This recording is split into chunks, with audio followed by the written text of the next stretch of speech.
Don't need to, but it's probably good to see it at least once. So the top number would have been 7 factorial. The bottom is 7 minus 5 factorial with another r, which is in this case 5 factorial. Again, 7 factorial means 7 times 6 times 5 times 4 times 3 times 2 times 1. The 5 factorial is 5 times 4 times 3 times 2 times 1. Nice and lined up. 7 minus 5 is 2 factorial, which is 2 times 1. I'll just put that in the front. These cancel out. We have 42 at the top. We have 2 at the bottom. And there's your 21. But we can just use the calculator, so we don't need to show any work. All right, let's just try another one. Combination of 9, choose 3. So again, we hit the first number, 9, math, left arrow. Here's the factorial button, which we probably don't even need, but if we ever did need it, there it is. All right, we went 3, and the second number was 3. Hit enter, and there's our answer. So with a calculator, this works pretty quickly.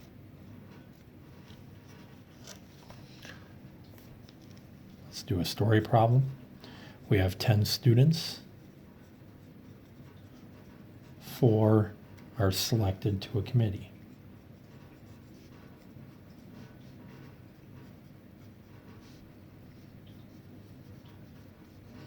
I want to find the number of possibilities. So again, anytime we have a story problem, possibilities, we want to first figure out, does order matter? Does it matter who I picked first, second, third, or fourth? And the answer is no. Now, if I said, you're the president, you are the vice president, and so forth, gave specific rules or titles, then it would matter. But as it's written, order is not important, therefore it's a combination problem. The first number, the biggest number, is always the first number. So we have a combination of 10, choose 4. 10, math, left arrow, 4. Whoops, not 4. Delete. Math, left arrow, 3. Second number is a 4, and there it is, 210. There are 210 possibilities how I can choose 4 people from 10. The last thing in this section is what is called the counting principle. We don't need to know that it's called the counting principle, but that's the title.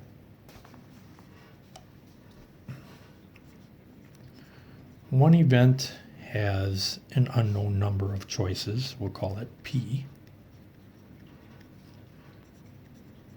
Another independent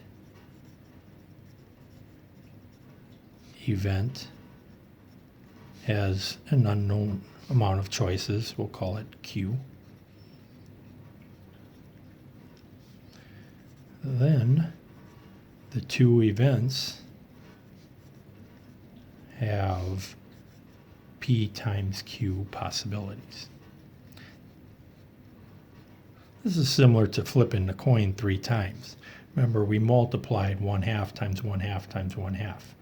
Well, here we have 2 events, so we're going to multiply the probability of this times the probability of that, or the number of choices. Maybe not probability, but it's the same concept. So for example, choose one of each. So let's say you're at a lunch room or whatever, or I'm sorry, you're picking classes for college. There are 3 math classes to choose from, 2 science classes, and 4 English. And we need to choose one of each. And I want to know the number of possibilities. So basically, we are multiplying the 3 numbers together. 3 times 2 times 4. And that's going to be 24. Let me give you, since I said independent, I should probably give you a definition of that.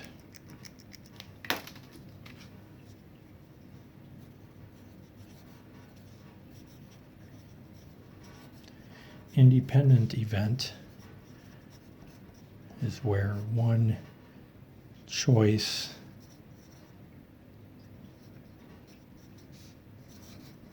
doesn't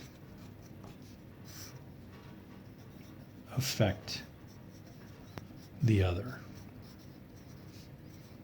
So what I ate for breakfast and what I wear, or what I'm wearing, those are independent events. One did not cause the other to occur. Where the opposite is called dependent event.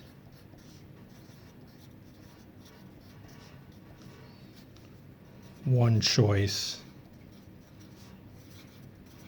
does affect the other. That could be the weather outside and what I'm wearing. If it's below 0, I'm not going to wear a t-shirt and shorts. If it's 90 degrees outside, I'm not going to wear a hoodie and blue jeans. All right, so that's Thursday's lesson.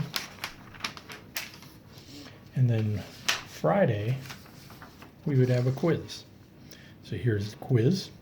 Again, you probably need to pause the video to copy the problems down.